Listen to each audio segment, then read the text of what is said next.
Hey, good morning everybody. It's about 7:37 on this Monday, October 17th, 2011. You know, yesterday morning before I went to church, I gave the breaking news that came out of the New York Comic-Con courtesy of TSSZ and its co-responder that day at the Comic-Con, Tristan. And apparently we've also had other correspondents like Illustrator Q and a few others that were there at the Archie Sonic / Mega Man Q&A and discussion panel and all that. And you know, a lot of people, you know, like I said in the video, and I said it in my description, you know, the news I gave and the news everybody got was, you know, some liked it, like I predicted, some would like it, and as I also predicted and knew, some, if not most, wouldn't like it. And you know, they've come out and they've expressed their opinion about it. Some, according to one poster at one of the sites, some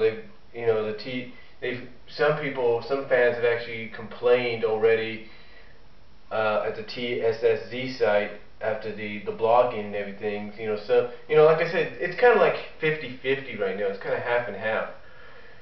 And you know, to me, I can understand, like I said yesterday, I can understand from a long-term fan's perspective or even a short-term fan's perspective, like, you know, you put us through all this and this is what you give us. I'm not saying, because I saw the design, I'm not saying that her design isn't cool looking. I know I'll get some flack on that, but I think it's pretty good. You know, some people say it's a little bit of a mesh of metal in her. I think what Ian's not telling us is that even though she is a robot for the time being, he's not telling us how it is. And I'm thinking part of it is maybe she's roboticized / merged, if not fused, with Metal Sonic. So that's just my opinion on it. That's just my opinion there on it. But you know, he said basically, like I mentioned in the video yesterday, according to the reports, that it's official. She'll be like this going forward. Now, again, I want to repeat something. I want to say this. Going forward doesn't mean going forward on a permanent basis, because he didn't say it's official, Sally will be roboticized permanently going forward. But he didn't say temporary either. And there's always that thing that's left open saying that her story is going to be continuing, her story is going to continue in you and everything, and that it's not over and stuff like that. I mean, all these things I mentioned in yesterday's video, to me, you know, you got to find certain parts of it and add it up, or try to add it up. And I think, in a way, what's going on is that Sally's character, you know, this is the way I look at it. This is the way I look at it. She'll probably regain her free will. There's no doubt about it. But what will happen is that they'll probably do a story arc. Maybe they'll do a universe arc on her like this, trying to maybe explore and maybe to kind of cope with the fact that she's now, even though she has a free will, that she's now like this, and maybe has no chance of getting back to normal. But anyway, again, you know, I can understand where a lot of fans are coming from. Some fans don't like it, some fans do. You know, it's understandable. You know, honestly, you know, going back to when I was a fan, back in the late 90s, early 2000s, I will admit, late 90s, early 2000s, I will admit that I wasn't happy with Endgame at the beginning when they killed Sally off. I was pissed, just like anybody else. But then I found out she was okay. That was cool. But for a few issues of the Endgame saga, I thought she was gone. She was history, you know. But she found out she's okay. The truth is, folks, you know, I've come to a point in my life to where it's like, look, whatever happens, it happens, and it happens for a reason. But this is also why, and I'll repeat myself on this, this is why I'm not doing any audio / video reviews of current issues. Because even if they don't involve Sally and her state, and even if they do, I don't know how to put a positive spin on any of that.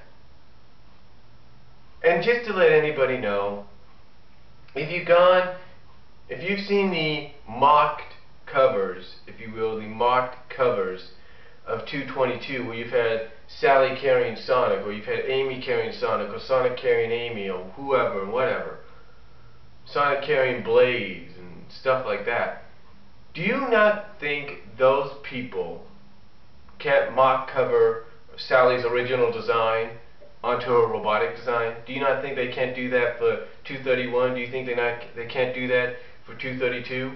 They can, and they probably will. But what I'm saying, folks, is that this is not going to last forever. You know, after I did the video yesterday, I was thinking to myself what he meant by going forward. And like I said, I stayed true to what I believe. I believe he said straightforward, not permanently nor temporary. He just didn't say exactly, he didn't say either. He didn't say temporary or permanently. He said just going forward. He said it's official, according to Tristan of TSSZ, that it's official, Sally will be roboticized going forward. But they didn't say if it was permanent or temporary. You see, those are the key factors. And then you have the downward spiral deal going to the next milestone issue. So here's my take on it. Here's my take on it.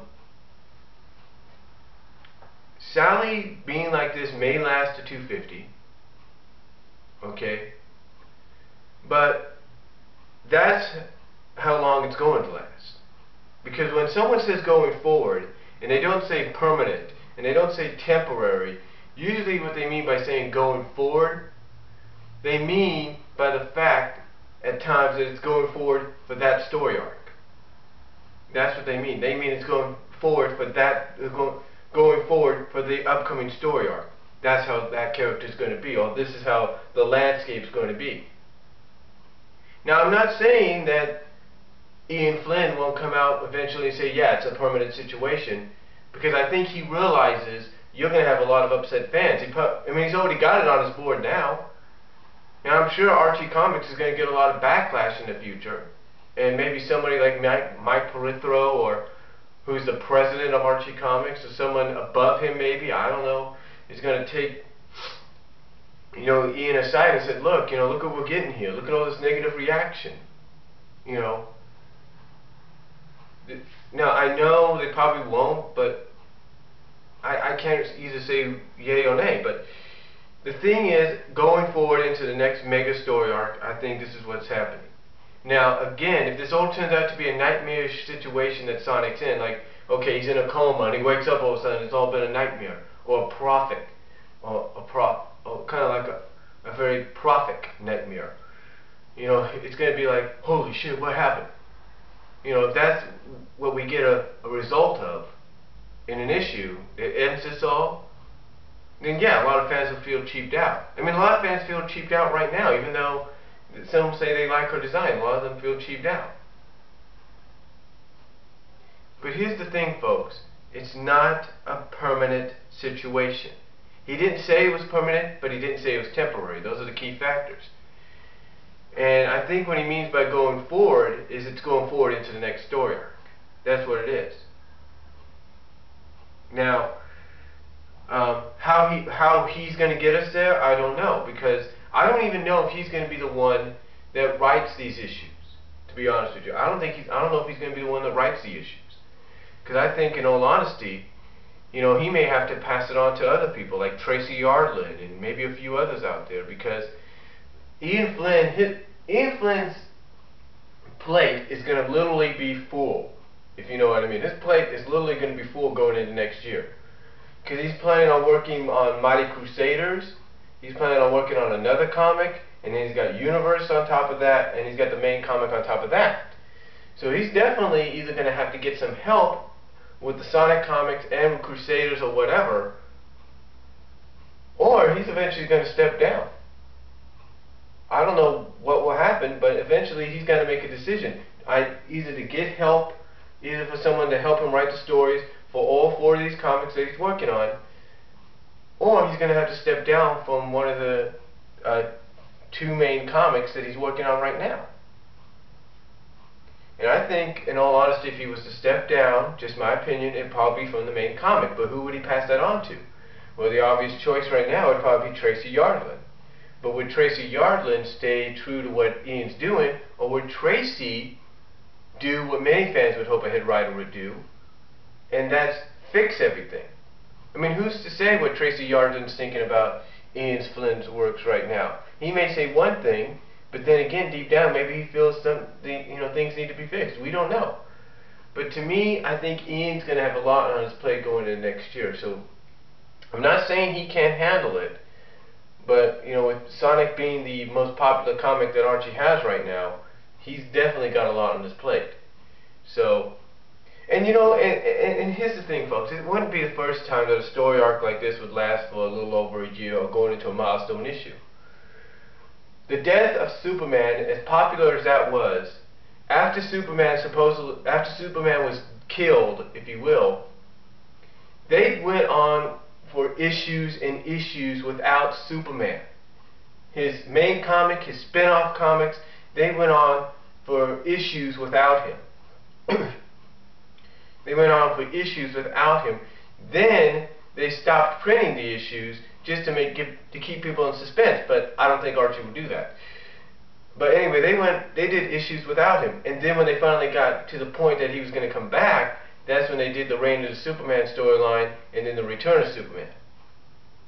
So I'm not trying to compare that. I'm not trying to compare this storyline to that. I'm just saying it seems that that's kind of almost the direction they're going in with this. Like, okay, we're going to go issues without her a part of the main cast, or we're going to go issues with her like this, including a spin-off arc maybe with her like that, and then when we get to the point that she's going to go back to normal, we're going to do this.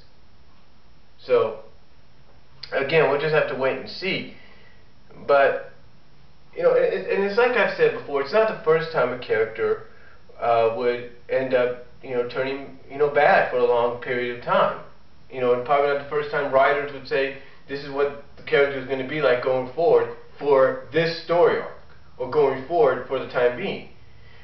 I've used many examples from Sailor Moon, Chiribi Moon, when they decided to make her into the Black Lady, or Lady Magic, or Lady Black, or whatever you want to call her, that seductress, that evil seductress, if you will. I'm pretty sure the writer said this is how she's going to be going forward. They just never gave a timeline.